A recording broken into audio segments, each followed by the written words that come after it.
La movilización popular es una institución oficial afín a la presidencia del gobierno iraquí. Fue fundada sobre la base de una fetua de la autoridad religiosa en Irak en junio de 2014, con el fin de apoyar el gobierno y luchar junto al mismo luego cuando Daesh ingresó a Mosul y logró controlar grandes extensiones de territorio iraquí.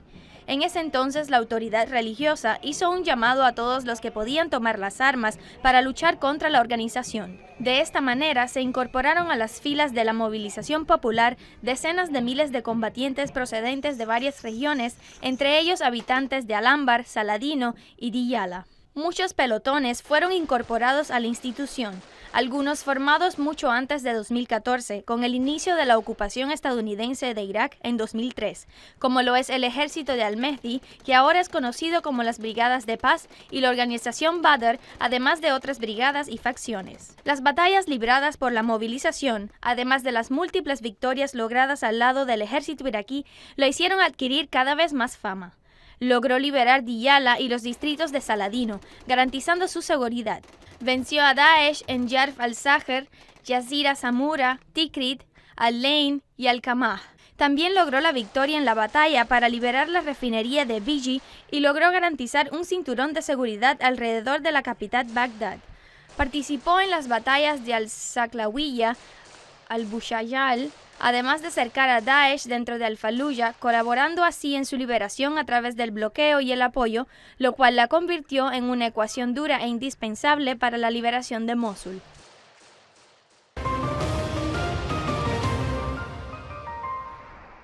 Más minas son sembradas por la organización Daesh al paso de las fuerzas de la estructura firme en la ciudad libia de Sirte. La organización, que había perdido pocos días antes una de sus más importantes plantas de fabricación de explosivos y municiones, ubicada en el barrio de Al-Dolar, coloca al parecer muchos de estos explosivos en el medio de las calles de Sirte para vengarse de las fuerzas que bombardean sus baluartes desde hace aproximadamente 2 meses.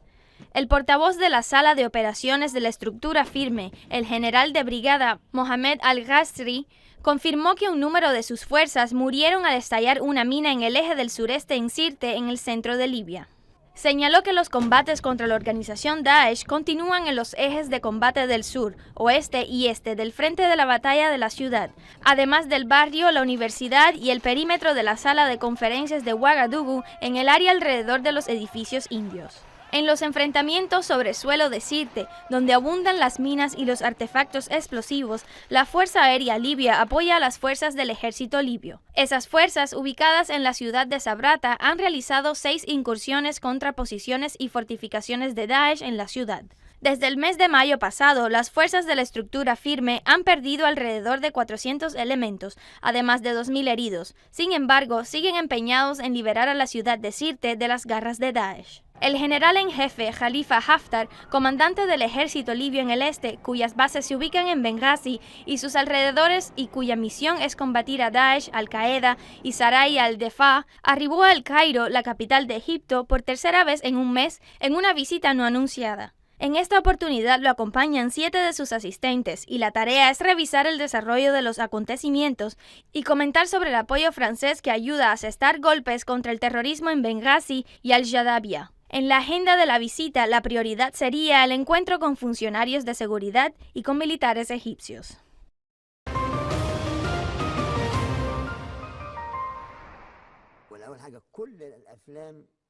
Los críticos y periodistas lo apodaron el genio del cine realista, ya que sus películas le permitieron al espectador palpar los hechos y la realidad sin rodeos, según dicen los egipcios. Mohammad Khan comenzó su viaje desde la Escuela de Artes de Londres, pasando por Beirut, y finalmente se estableció en El Cairo, iniciando una nueva tendencia en el cine basada en la forma y el uso de la imagen con tecnología avanzada. Algunos lo criticaron por obviar el contenido y él respondía que el cine en su origen es imagen, y en el cine nuestro país nunca avanzaría porque no le da importancia a la forma. El consenso sobre su talla en el cine lo colocó en la primera fila de los directores que asumieron la tarea de estudiar la anatomía de la sociedad egipcia. En cada obra cinematográfica presentó una idea diferente sobre la realidad que le permitió al espectador acercarse y observar desde su comunidad, aunque esto no se ajustara a su gusto y tradiciones.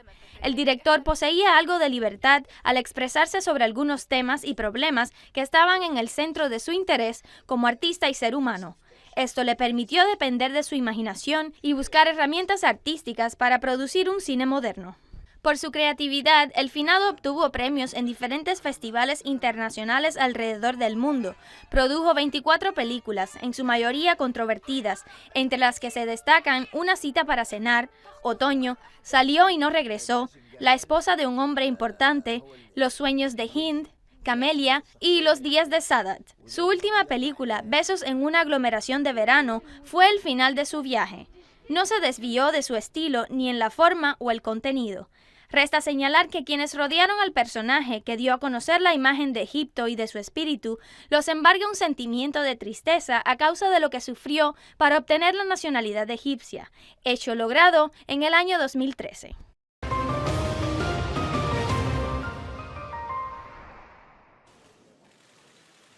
Parece fácil para Mosul y para Washington entender que la coalición esté contra el Frente al-Nusra y la organización Daesh. El Ministerio de Exteriores sirio alabó la decisión y expresó estar dispuesto a coordinar sus operaciones aéreas contra el terrorismo, comprometiéndose con el diálogo sirio-sirio sin condiciones previas. Pero no hay señales hasta el momento sobre el inicio del cumplimiento del acuerdo de Moscú. Este hecho lo refuerza el anuncio del enviado de la ONU a Siria, Staffan de Mistura, quien expresó su esperanza de comenzar una nueva ronda de conversaciones entre sirios para finales del mes de agosto próximo. En otras palabras, de Mistura dice que los americanos y los rusos no están aún de acuerdo. Durante las últimas sesiones del Consejo de Seguridad de la ONU, el desacuerdo entre ambas potencias fue evidente.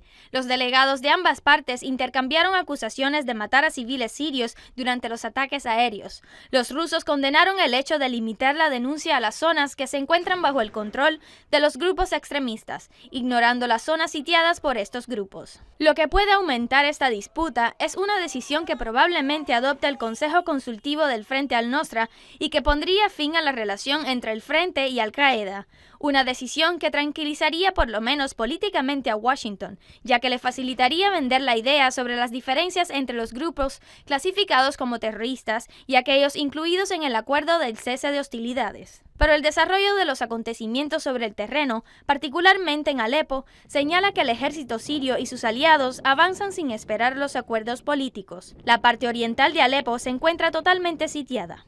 El ejército sirio abrió pasos para permitir la salida de los civiles y esto es una señal que los objetivos del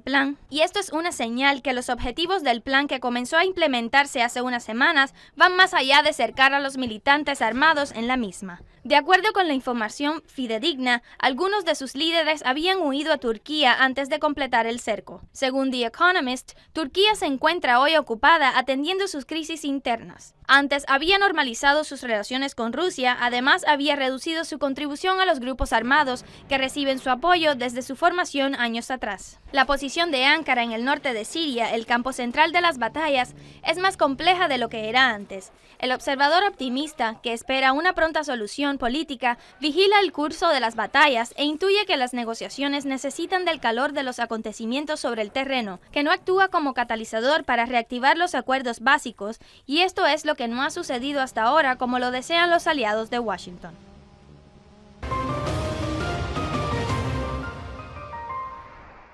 El presidente del gobierno de Túnez, Habib Es-Sid, se presentará ante la Asamblea de Diputados del Pueblo a finales de este mes, a solicitud del mismo. La persona que había logrado obtener el voto de confianza del Parlamento para su gobierno quiere ahora que ese mismo recinto sea el lugar que le retire o no ese voto.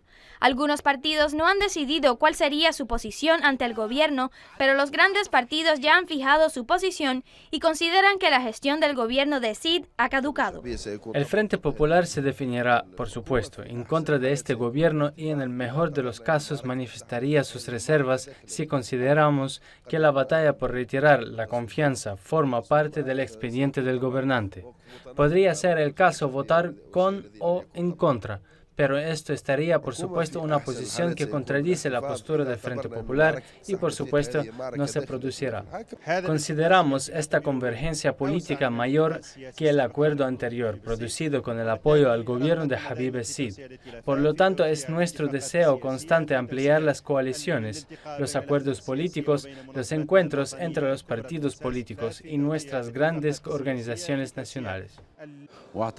Creo que el señor presidente de la República cruzó la invitación motivado por la delicada etapa que atraviesa Túnez, con el fin de que se produzca así una amplia participación en el gobierno.